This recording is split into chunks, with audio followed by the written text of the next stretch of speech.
Hey guys, Danny Johnson here, and today we're going to be installing this faucet protector which helps against freezing temperatures. First of all, know that when you have something like this that's pressurized, you want to make sure that all the water is out of it, because that can freeze, expand, and crack all of this.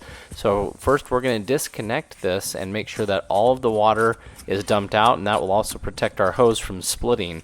So make sure you dump it out. You'll see there's still water in this one, so make sure you get all the water out that you can.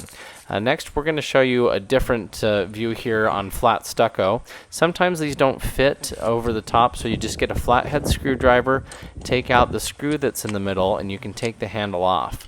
You can put the handle back on and tighten it to make sure that it's tight. But now we're going to come in and we're just going to grab the rubber loop and put it over the top here. It can go around the bottom anywhere that will help pull it. Now gently pull on this, push the little tab in, and you just slide it till it's tight. You don't have to do it too tight, it will pull that rubber through, and then just move it around until it's flat on the stucco. So now we have a nice seal all the way around the house. I'm sure even part of the house can help keep this warm, but it's going to just keep it insulated for freezing conditions. So these are very inexpensive. I'll put a link in the description where you can find them, and it's just a very simple thing that you can do to help protect during the freezing cold. Up front you can see this one was a little bit harder with the rock and everything in its way.